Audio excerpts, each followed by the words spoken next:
Hello everyone, मैं स्वागत करती हूँ आप सभी लोगों का आपके अपने चैनल जीएस बाय शुभा में। तो कैसे हैं आप सब लोग? मैं आशा करती हूँ आप सब लोग बहुत अच्छे होंगे, एकदम स्वस्थ होंगे। तो चलिए अब आज की हमारी जो पॉलिटी की क्लास है उस पर आते हैं।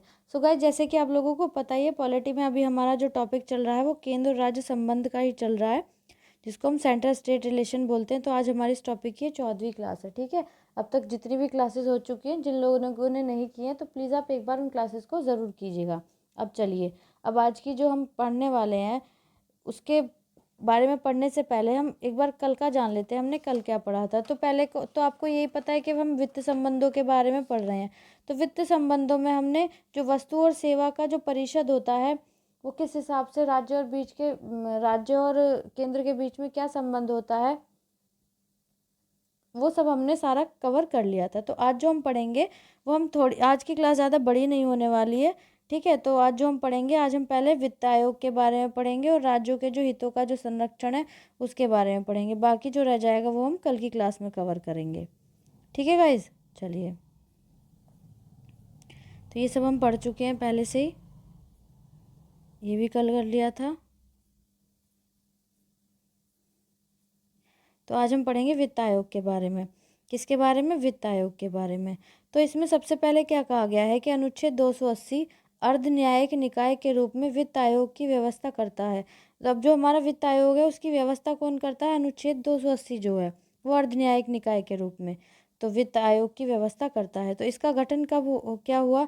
इसका गठन हर 5 वर्ष में राष्ट्रपति द्वारा स्थापित किया जाता है। तो वित्त आयोग का जो गठन होता है ना, राष्ट्रपति द्वारा हर 5 वर्षों में किया जाता है, स्थापित किया जाता है। यह निम्नलिखित मामलों पर राष्ट्रपति की सिफारिश करता है। जो वित्त आयोग है वो किन किन मामलों पर राष्ट्रपति की जो सिफारिश है वो करता है, तो वो मामले देखते हैं। ठीक है, चलो। तो सबसे पहले क्या आता है? सबसे पहले आता है कि केंद्र एवं राज्यों के बीच कराधान व्यवस्था का निर्धारण और ऐसी प्राप्तियों का राज्यों के बीच हिस्सेदारी का निर्धारण। जो केंद्र है और जो राज्य हैं, तो केंद्र के और राज्यों के बीच में जो कराधान है उसकी व्यवस्था का क्या करना? निर्धारण करना। और ऐसी प्राप्तियों का राज्यों के बीच हिस्सेदारी का निर्धारण। और जो इस तरीके की जो प्राप्ति है तो उसमें राज्यों के बीच में जो हिस्सा होना है, हिस्सेदारी का निर्धारण होना, पहला पॉइंट ये हो गया।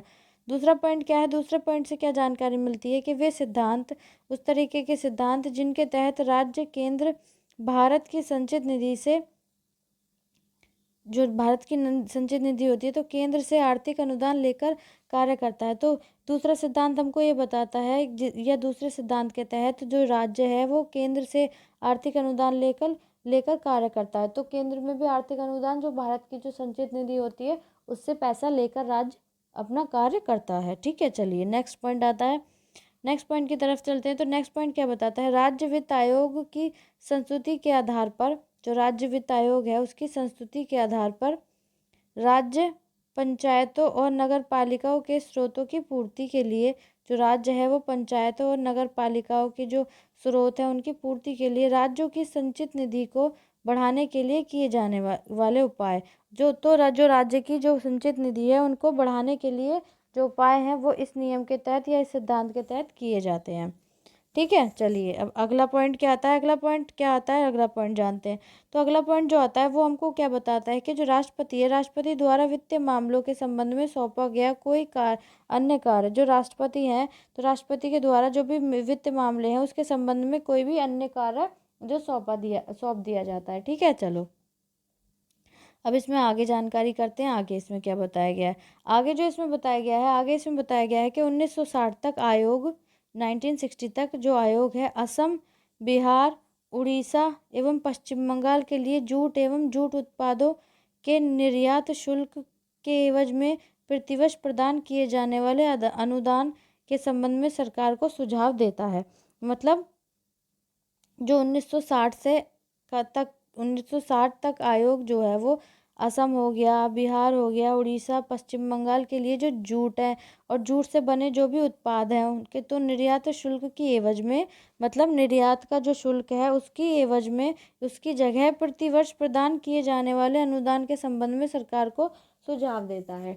ठीक है, आई होप इतनी बात आपको समझ आ गई होगी। चलो आगे पढ़ते हैं। इसमें आगे क्या है? आगे है कि जो संविधान है, संविधान वित्त आयोग को देश में वित्तीय संघात्मक के संतुलन चक्र के रूप में परिकल्पित करता है। अब जो संविधान है वो वित्त आयोग है उसको देश में वित्तीय संघात्मक के संतुलन चक्र के रूप में परिवर्तन करता है। ठीक है, यद्यपि गैर संवैधानिक गैर विधायी निकाय योजना आयोग के उद्भव के उपरांत केंद्र द्वारा संबंधों के संदर्भ में वित्त आयोग की भूमिका संकुचित हुई। ठीक है, तो इस तरीके से ये हमारा जो वित्त आयोग है ये होता है। इस तरीके से वित्त आयोग की जो भी बातें हैं केंद्र से और राज्य से संबंधित वो हमने पढ़ ली हैं। ठीक है, चलो अब आगे चलते हैं। आगे जो नेक्स्ट पॉइंट आता है वो आता है राज्यों के हितों का संरक्षण।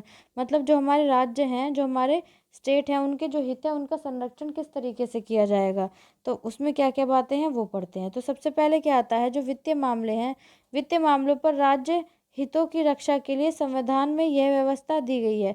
अब जो वित्तीय मामले हैं उस पर क्या है, राज्य के जो हित हैं उनकी रक्षा के लिए संविधान में क्या व्यवस्था दी गई है, यह व्यवस्था दी गई है संसद सिर्फ राष्ट्रपति की सिफारिश पर निम्नलिखित विधेयकों को संसद में प्रस्तुत करे। तो कुछ ऐसे विधेयक होते हैं उनको जो कुछ ऐसे बिल होते हैं कि जो संसद है पहले उस संसद को उसके संबंध में राष्ट्रपति की सिफारिश करनी पड़ेगी। राष्ट्रपति कहेंगे तो ही वो क्या करेंगे, उन विधेयकों को संसद में प्रस्तुत करेंगे। अब वो क्या क्या है वो देखते हैं। तो सबसे पहला क्या आता है, सबसे पहला आता है ऐसा विधेयक जिसमें राज्यों का हित हो।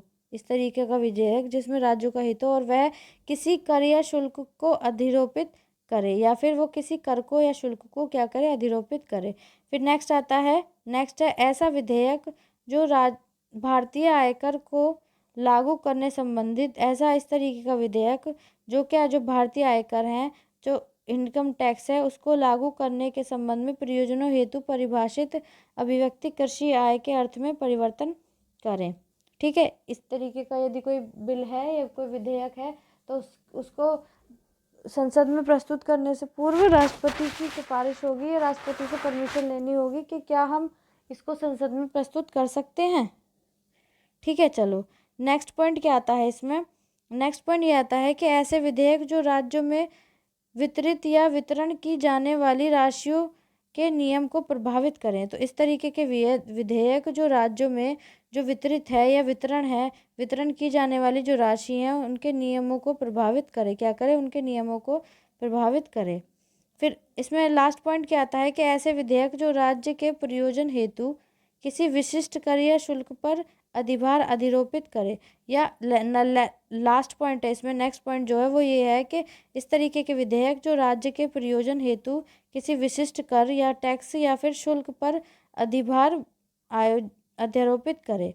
ठीक है, चलो अब इसमें आगे क्या बताया गया है, आगे इसमें कहा गया है कि कर या शुल्क जिसमें राज्य का हित हो। अभिव्यक्ति का अर्थ है, मतलब जो कर है या फिर जो टैक्स है या जो शुल्क है तो उसमें क्या है, उसमें राज्यों का हित हो तो उसकी अभिव्यक्ति करें तो उसका अर्थ क्या निकलता है। पहला ये कि कर या शुल्क जिसकी कुल प्राप्ति का पूर्ण या कोई भाग किसी राज्य को सौंप दिया जाए या सौंपा जाता है। पहला तो ये हो गया कि कोई भी क्या है, टैक्स है या शुल्क है जिसका जितनी भी प्राप्ति हुई है तो उसका पूर्ण या कोई एक हिस्सा भाग जितना पैसा है तो वो उसको किसको, राज्य को सौंप दिया जाए। दूसरा क्या आता है, दूसरा आता है कि शुल्क जहां कुल प्राप्तियों के संदर्भ में फिलहाल इस राशि को भारत की संचित निधि से प्रदान किया जाता है। या फिर दूसरा है जो शुल्क है जहां कुल प्राप्ति है के संदर्भ में जो फिलहाल इस राशि को भारत की संचित निधि द्वारा प्रदान किया जाता है। ठीक है, आई होप इतनी बात आपको समझ आ गई होगी। चलो अब नेक्स्ट आगे चलते हैं। आगे है इसमें जो कुल प्राप्तियां हैं, कुल प्राप्तियां अभिव्यक्ति का अर्थ क्या है, अभी उसका अर्थ है संग्रहण की लागत को घटाकर प्राप्त हुई कर या शुल्क प्राप्तियां। किसी क्षेत्र में कर या शुल्क की कुल प्राप्तियों का निर्धारण और प्रमाणन भारत के नियंत्रक और महालेखा परीक्षक द्वारा किया जाता है। ठीक है, तो ये हमारा क्या हो गया, ये हो गया हमारे राज्य के हितों का संरक्षण। ठीक है, तो आज की क्लास इतनी ही है। आई होप आज की क्लास आपको अच्छी लगी होगी। अगर अच्छी लगे तो लाइक कीजिएगा और बच्चों तक इस क्लास के और इस चैनल के लिंक को शेयर कीजिएगा ताकि ज़्यादा से लोग ज़्यादा इस चैनल से जुड़ सकें और डिटेल में जीएस पढ़ सकें। ठीक है, आप भी अगर इस चैनल पर नए हैं, पहली बार आए हैं तो प्लीज़ चैनल को सब्सक्राइब ज़रूर कीजिएगा और बेल आइकन को भी प्रेस कीजिएगा। अब आज तो ये हमारी क्लास हो गई जितनी भी देर की थी। अब इसके आगे का जो पढ़ना है वो हम कल की क्लास में कवर करेंगे। ठीक है, आपका कोई सजेशन वगैरह हो तो प्लीज़ आप कमेंट में ज़रूर बताइएगा। तो आज के लिए इतना ही, अब मिलते हैं कल की क्लास में, तब तक के लिए थैंक यू वेरी मच।